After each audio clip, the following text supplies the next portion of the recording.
Hey y'all, welcome to the Skulls and Knives podcast. I'm really hot right now, so I'm gonna make sure that all the audio is fixed and turn myself down a little bit in the gain. Alright.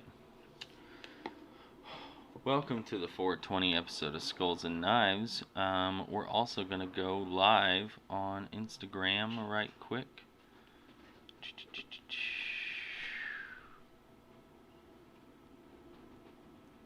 It's checking connection. Alright, we're live on Instagram as well. Hello everyone. Welcome to the 420 episode. Instagram, YouTube live people. I'm going to be trying to check on the comments periodically. This podcast is going to be all by myself tonight, and so yeah, I think that's about it. Yeah, for some reason the audio seems a little weird today, but I don't know why, but yeah, who cares. Although the audio is like the most important thing on this whole thing, but yeah, let me see if I can fix it maybe. I don't know what's going on, why it's doing this, because what it's doing is collecting the audio from the microphone on the little headphones as well, and I fixed it last time, but I gotta apparently refix it again. Open sound settings. Sorry guys, this is really boring to start out with, but yeah, this is what we're doing.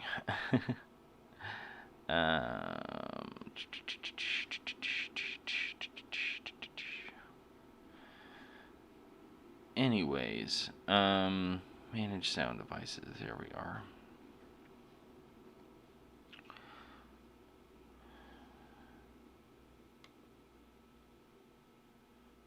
Did that work? I think so. I think so. I think so. I think so. Blah blah blah blah blah blah blah blah blah blah blah blah blah blah blah blah. There we go. Cool. It looks like it's fixed. Yep, I'm still getting audio everywhere, which is important.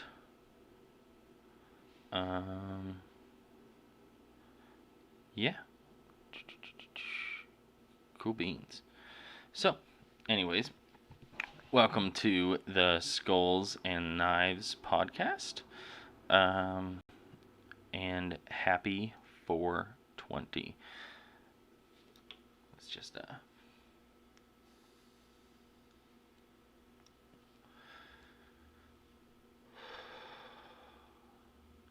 it's a little hit of the vape. Start the day. Anyways, drink it. Okay, so I don't have a guest on today, and that's mainly because I didn't want to bug any of my friends anymore. So we're gonna take a break from that, and I don't know, some things have been ticking me off a little lately, and I wanted to talk about them. So here we go. The first thing I wanted to talk about was Venezuela. Okay, so sorry, I'm making sure the audio is still going. Cool, we're all set. We're all ready to go. Alright, first thing I wanted to talk about was Venezuela. So I'm showing the article I have on the screen. There's also a link in the show notes if you're watching on YouTube. And there will be a link in the show notes on the podcast as well. So it reads, threatening military intervention in Venezuela during a pandemic? ?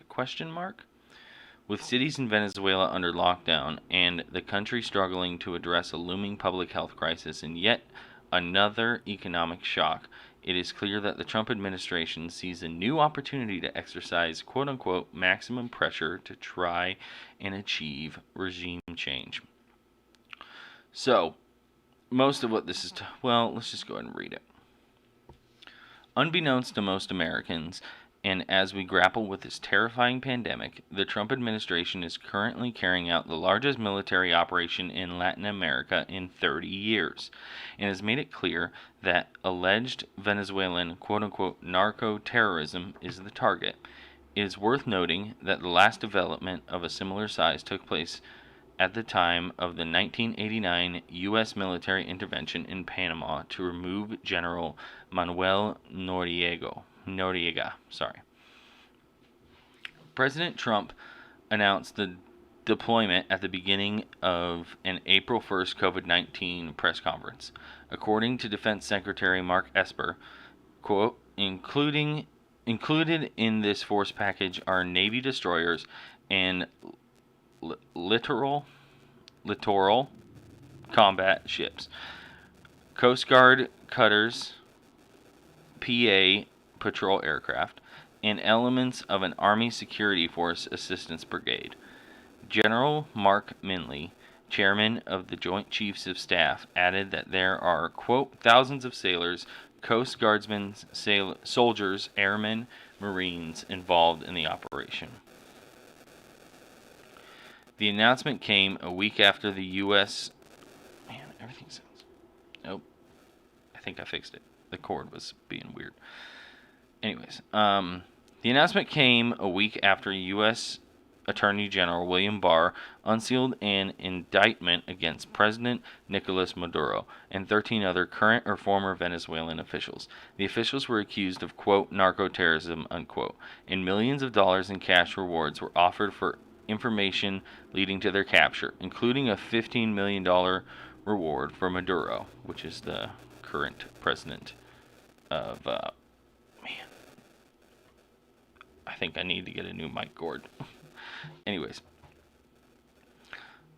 in their remarks during the press conference, Trump administration officials made it clear that the main target of this massive military mission is, in the words of Esper, the illegitimate Maduro regime in Venezuela that relies on the profits derived from the sale of narcotics to maintain its oppressive hold on power.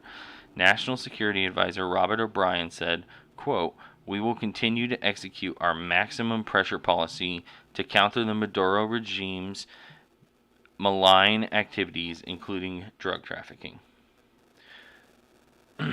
With cities in Venezuela under lockdown and the country struggling to address a looming public health crisis and yet another economic shock, it is clear that the Trump administration sees a new opportunity to exercise, quote, maximum pressure, unquote, to try and achieve regime change. President Trump has been threatening military intervention since 2017, and this massive deployment of naval assets in the vicinity of Venezuela takes the U.S. one step closer to an armed attack. Williams Brownfield, former U.S. ambassador to Venezuela and one of the architects of the strategy to undermine the Venezuelan government, called the deployment the application of Trump's military opposition.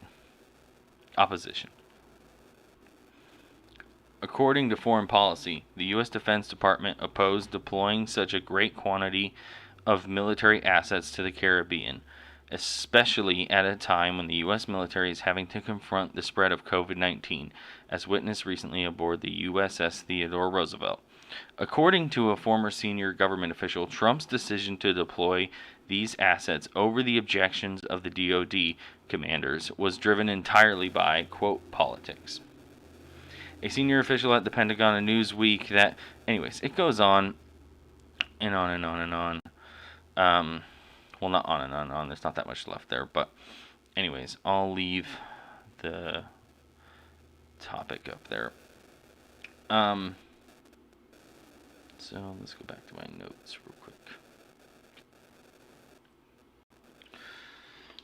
So essentially, the Trump administration is continuing America's empire ways into Venezuela yet again.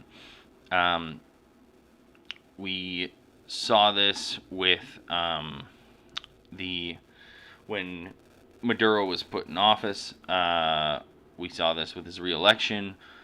We saw this in the basically, okay, I'm just going to read what I wrote because I'm high now because I was dumb before I got on here.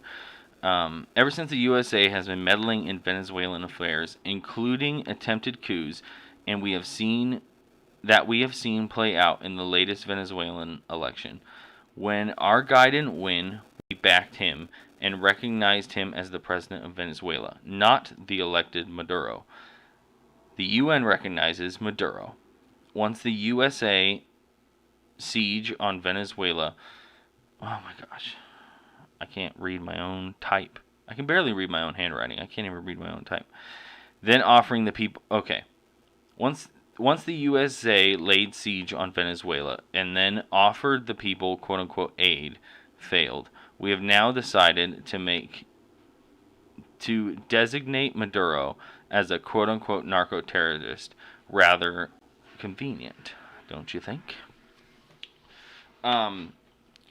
Yeah, so this is just another example of what we've talked about in some of the early podcasts about the CIA meddling in the shit and the USA meddling in the shit via World Bank loans, and Venezuela's caught up in that shit along with most of South America at this point. The only difference is with Venezuela is they've had several government moves, meaning change of government structure via different coups and whatnot, happen over the years. But under a the Social Democrat Party, President Carlos Perez first nationalized the oil in Venezuela in 1997. That's kind of where we see a really big kickoff in a lot of these oil companies that were in Venezuela being shut out, and a lot of people being pissed about that, including the USA, because we need that oil, baby, and we have to stay on top of everyone, putting our thumb down on everybody to make them do what we want. So when we kicked out these American and Spanish, and by Spanish I mean Spain, oil companies, you then see some of the first attempts on coups and delegitimizing the Venezuelan government. The last straw that I think really hit with Venezuela, and basically when we started calling them communists, pretty hardcore, was when President Hugo Chavez of the Socialist Party, he broke ties with the World Bank in 2007. Basically told them, fuck off. Not paying you. We don't want your shit. Get out of here. Which, regardless of what you think of Chavez, it's a pretty smart move on his part for his country. And yeah, I'm just tired of the USA doing the same thing over and over and over again, and depicting Venezuela as this horrible, horrible, horrible, awful, awful place, and then they point to the people of Venezuela being poor, and I think that's a little bit of a mischaracterization, because the people of Venezuela, for the most part, most people were not doing well off before the Socialist Party took over the government. Then you also have, after that happened in the early 90s, you start seeing around that same time an even heightened and increased presence in Venezuela from the drug guys, narcos guys, and a lot of those guys came in and really destroyed communities from their use of force and extra taxation, essentially. So I think it's misplaced to blame everything on the social government. These countries don't have much to offer anyways. That's why they socialized their oil industry to try and help to get money flowing back into the country without use of people like the World Bank. And this is okay. Another thing that bothers me about this whole thing is that it's so blatantly obvious what's happening, and the Trump administration is acting the same way that all the other past administrations did in this, helping with these obvious coup attempts. For instance, all of a sudden creating a larger list of quote-unquote narco-terrorists, adding the government of Venezuela on that, which, by the way, from what I can tell, there's not that much evidence at all saying that they are directly involved in it. And secondly, most of those countries' governments are involved in it, and you don't label them as narco-terrorists. You don't label the local governors and stuff in Mexico that are forced to work with the cartels narco-terrorists. You don't call anyone else that's in a quote-unquote republic, democratic society, with presidents and leaders that we put in there, we don't call them narco-terrorists. But all of a sudden, there's the socialist guy that won't play ball, is telling you to fuck off, and all of a sudden, you're a narco-terrorist. On top of that, you're a commie. Now, I don't mean to defend everything that Venezuela's done. Obviously, there are tons of things that every leader does wrong, every organization does wrong, and unfortunately, I will mention that because the United Socialist Party is more communist now. They have taken on a more authoritarian communism, which I'm not a fan of, and it'll eventually lead into things like you have with Russia and like you have with China, where you allow basically free market capitalism to happen unrestrained, and you reap all the benefits and the people don't, turning them into oligarchies and kings rather than the people actually running the show. So, something to note there. It's just gross. It's gross that the U.S. has to continue doing shit like this. And like I said, it's not just Trump. It's the entire network of corporations that really run the government. These big oil companies, specifically with countries like Venezuela. Putting their thumb down and saying, hey, no, we need this oil. And hey, no, these aren't our leaders and they aren't going to play ball with us. So we're going to go fuck them up. Literally naming a politician as a narco-terrorist and then sending the fucking military out there to take him out. Yeah, sounds real fucking cool and legal. It's gross. And the fact that the UN hasn't gone full balls deep in shitting on the US over this is disheartening, but not totally expected. The US funds things like NATO and the UN. So why would you get rid of your biggest policeman? You know what I mean? Anyways, I'm done with that. Next thing. Okay, I'm going to talk about the stimulus a little bit. Now, I recognize that I am extremely fortunate in the fact that $1,200 check did help my family out for this time being.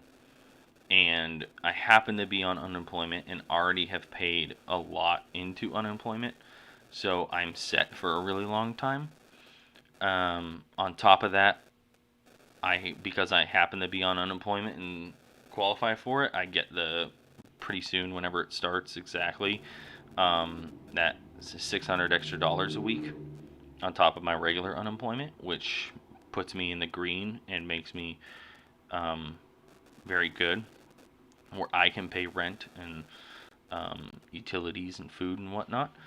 Uh, Also, the fact that my county has put a moratorium on rent for another 3 months, I believe. And so these people don't have to pay the rent. And the county is making a rule that they have 6 months to pay back that rent because it's a moratorium. It's not just eliminating it. We have 6 months to pay back any back paid rent, which is good, but I don't think is great. However, a lot of other states and counties, even counties here in Oregon, uh, do not have a 6 month extension where they can figure out how to pay that back in 6 months. Um, a moratorium is not enough. It's not sufficient. We will see people lose their homes in 3 months because all these other counties and all these other states, all these other places around the U.S. have not canceled rent. They have put a moratorium on it, which just means that it's put back until the shutdowns end. So the problem with that is that because most other counties don't have that 6 month buffer, once this is out, you're talking at minimum 3 months rent that people are behind. Minimum. Sorry, by the way, guys, if you hear, not you guys, because you're on Instagram, if you guys hear any buzzing in there, could you comment and let me know? Because I hear buzzing in my ears and I can't really tell if it's just the shitty headphones that I have or if it's YouTube or whatever. So if you see it, comment on there, and I'm sorry. Or send me a message if you're hearing this post. By then I'll know, but yeah, whatever. Anyways, point being, the moratorium is not sufficient. You will see people lose their house, go homeless, people not being able to pay their mortgages and all this other shit. You'll see people on the streets. That $1,200 is not enough if you also include all the shit that people are going to have to do in 3 months. Most people's rent, including me, is about $1,200. Most people, at least. And so it's enough to cover 1 month of rent, not including food, not including all your bills and everything. Like what? How is that sufficient? The problem is it's not. We need to have something more. And like I said, I'm extremely fortunate where I don't necessarily need any more, at least currently. But there's a lot of other people that do not have the same opportunity that I have through all this.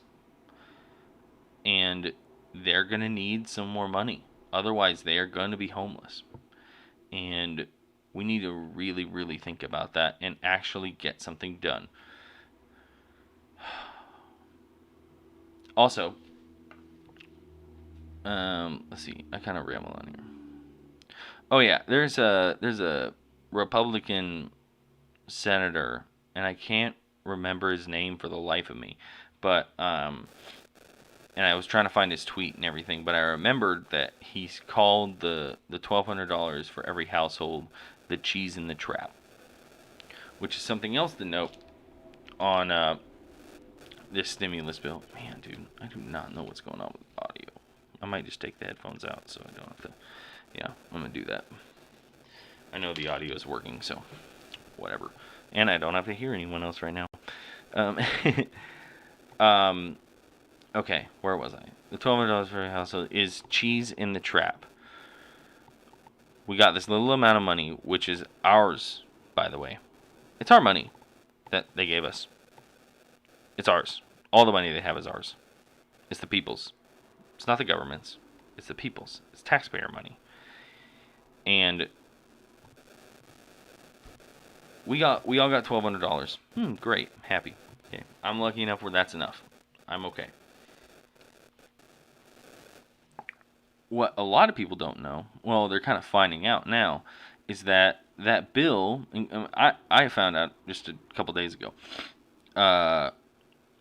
Is that bill also included 4.5 trillion trillion dollars to corporations. Let's sink in for a minute. They gave you $1,200 a month's rent, maybe, and then gave all these corporations $4.5 trillion, all through a loophole in the small business loan shit, which you're seeing now because all these actual small businesses that have to close down and are filing for this loan can't get it because the government extended the definition too broadly. Also, this is not something that the Democrats missed or the Republicans missed. Okay? There's a really good reason that Nancy Pelosi made sure it was a voice vote. And that is because a voice vote is not counted by person to person. It is only counted on number of yays and nays by voice, meaning who's loudest in the room, essentially. That's how the government's running right now, by the way. Think about that. We're doing voice votes where you can just yell, and whoever has the loudest yell gets it. Jesus fucking Christ. But you see, a lot of these people like AOC and these other progressives vaguely coming out against this bill all of a sudden, saying like, oh, well, we wouldn't have voted on it, or like we didn't vote on it. And there was, specifically with AOC, there was reporting saying that someone in her office was saying that somebody said something about I think it was her actually in a tweet. Now I think about it again. Hi, welcome to the 420 episode. Where she was basically saying that she voted no. Now, if you listen back to the recording, which I tried to pull up, but I couldn't find something that wasn't on YouTube, so that I didn't get taken down.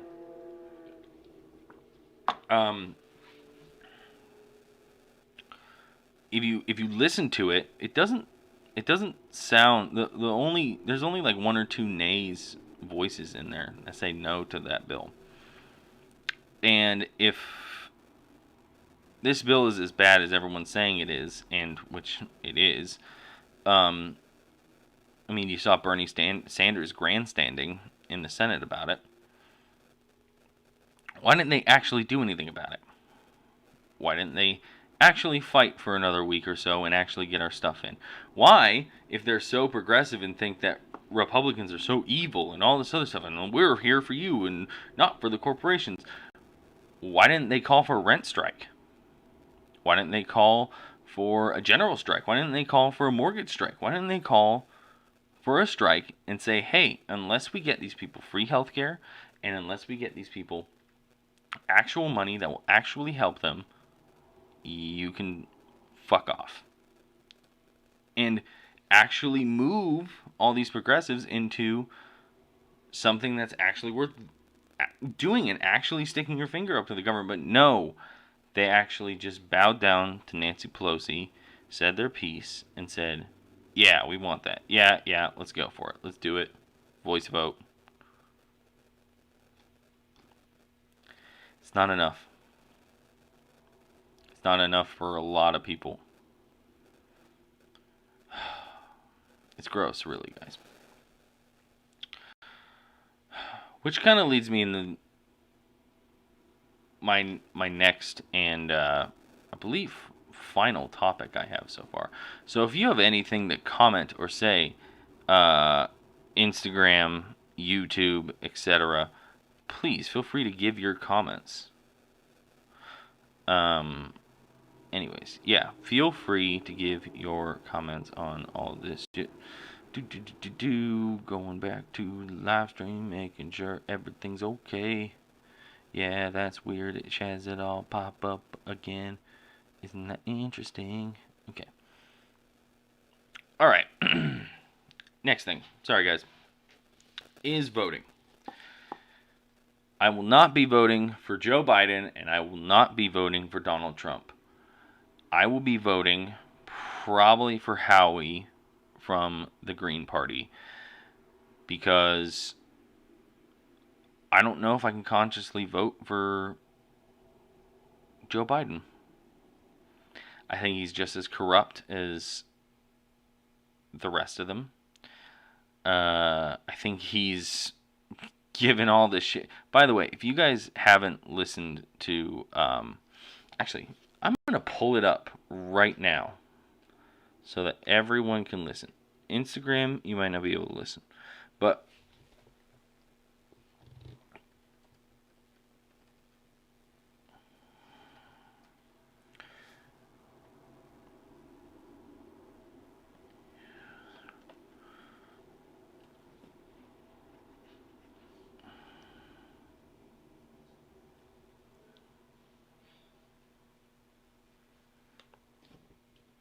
we listened to her talk on CNBC. I think this is it.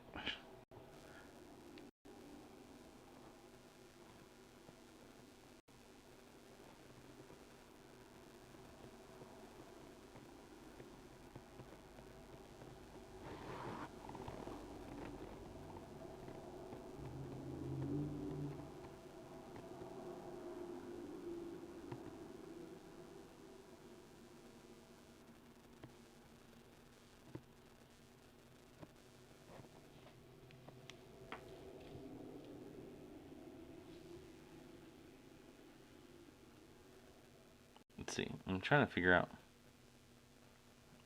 if this actually has the statement in it.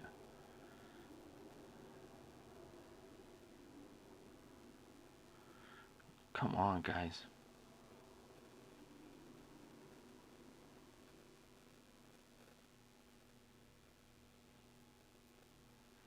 Let's see if I can find the right.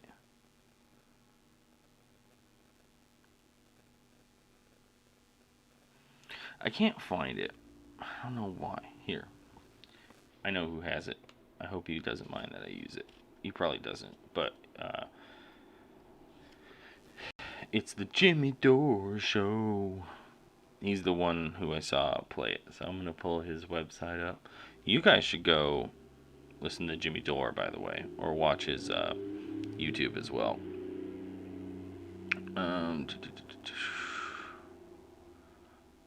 Biden accused of sexual assault.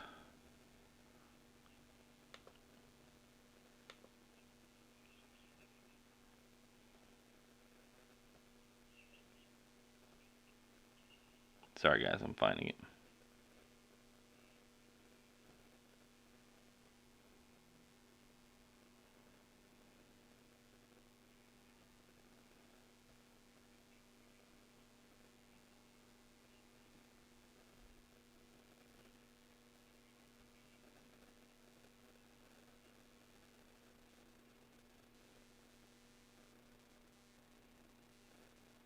Alright, guys, listen to this.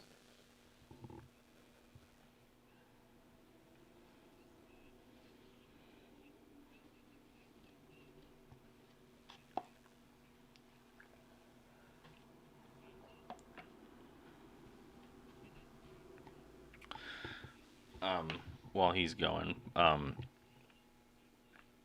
this is pretty graphic in nature, and yeah, just so you know.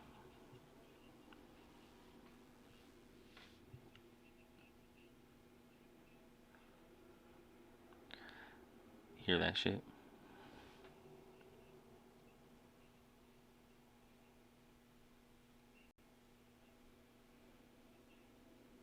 There we go.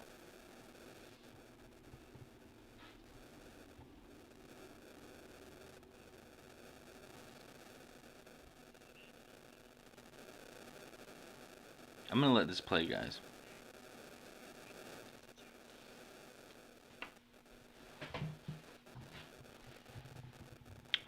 Sorry, Instagram Live.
For the sake of the podcast, I'm going to stop it there. But she goes on to say that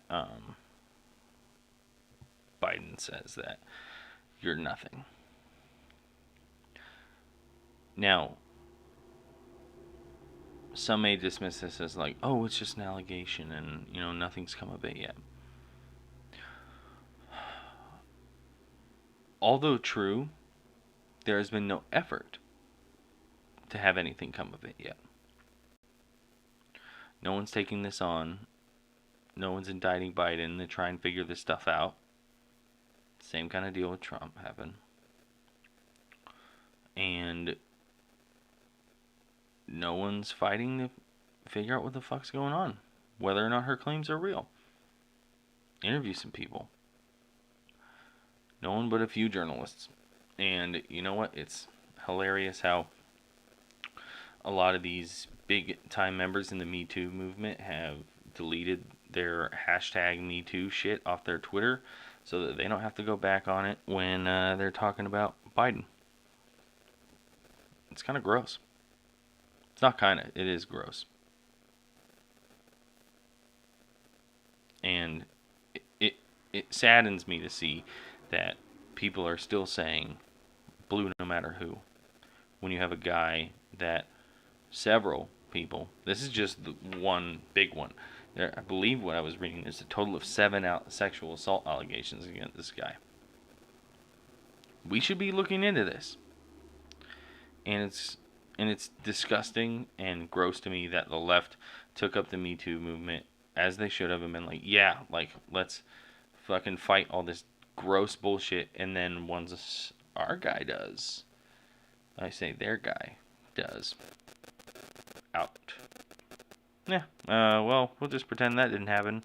Anyways, back to the board. Oh, Biden's winning. And people tell me to vote blue no matter who. Also, I'm going to continue, but I just want to note, everyone, that I figured out while we were listening to that it was, in fact, the microphone. And so I apologize. This whole episode's going to be a little weird. I'm trying to fix it as I go along. Like, if I hold the cord a little bit, it stops. So I'm going to get that figured out by next episode. So I'm sorry. But anyways, for these reasons, not just the fact that the Democratic Party has completely failed me and everyone else time and time again, and is now putting a belligerent old man who is possibly a sex offender, someone who sexually assaulted people, women, up for president and pretending like it's not happening. Think about it. It's gross. But moving on from that, one of the reasons I'm voting third party as well is that I am sick and tired of the progressive movement getting looped along with the Democratic Party and not getting anything that we need or have been fighting for out of it. So, I will say what libertarians have said, what leftists have said, what everyone's been saying, that is not a Democrat or a Republican. We need more parties actually able to be a fighting force on all this shit, on all the primaries, on the general election. And one of the problems that we have, especially with the general election, is the CPD. They are the governing body of the national debates and has barred almost every third party from debating on national television. All of them. They keep changing the requirements. They told Ralph Nader that if he showed up, he would be arrested and kicked out of a debate for the national for the presidency that he was in and had delegates for. He was actually doing pretty solid. I think he got like 10% of the national vote, and you didn't let him debate on the stage? How many votes would he have had if you did let him vote? Probably a lot more. Maybe even enough to beat someone out. And so this is why I think we need to go third party. Also, another reason is for the winner-take-all states. With winner-takes-all, although, yeah, you avoid giving the Republicans one or, two delegates or whatever, how many delegates you have in your state. The problem is that you also don't let the third parties get any delegates for the national shit. I'm blanking on stuff. Like I said, 420 episode, I'm a little high. But yeah, I think that it should just be the Electoral College. Well, first of all, I don't like the Electoral College. I think it should go away. But the Electoral College should actually reflect the will of the people. And if people vote third party in these states that have winner-take-all delegates, then those third parties get 0 delegates. And therefore, again, have less and less standing to actually be in debates on the national level and actually get recognition as a real party with real backing. And yeah, so between my conscience and thinking about progressive strategies for the future, I think that if you are a progressive or a leftist, not a Democrat, you should unregister from the Democratic Party and go register for your party, so that the party that closest suits you has your name in the state registry and the national registry as like, hey, I'm part of this thing. That way, these third parties have the numbers to show, hey, we're viable, we're in this, we're getting people. So that, and B, you get to put a big fat fucking middle finger to the Democratic Party and say, hey, I'm not part of your party anymore. Good luck with those numbers. And then, honestly, if you want to vote for Joe Biden, that's up for you. After that, I'm mainly advocating that all the leftists quit the party and go support the parties that actually support what we think. What else? The delegates. Blah, blah, blah. Yeah, anyways. What I wanted to say was, again, I'm going to end this. I had some more things to say. If I hold it right here, it's okay. So, last thing I'm going to say is that do not blame me and anyone else who doesn't vote for Biden as the issue, the problem, the reason why Trump's in office. The reason why Trump's in office and the reason Trump will get elected again is because the DNC is a piece of shit and it keeps putting horrible people that do not represent the majority of registered Democratic voters who are actually progressives, and keeps putting these bullshit artists up, including possible sexual assault victim, or sexual assault. What's the opposite of a victim? And all these people that are just middle of the road rather than actually playing who I think would have been a winner ticket, Bernie Sanders. Although I would also like to say to Bernie Sanders and anyone, not anyone in particular, just mainly Bernie Sanders, for turning your back on the progressive movement and putting your name behind Joe Biden after fighting for as long as you have. In the Senate, I would say not hard enough. It's probably why you still have a seat, to be honest. But you were some real hope for us progressives, Democratic Socialists, Communists, everyone on the left. And you bailed. That's for you, man. I wish you luck. And deuces.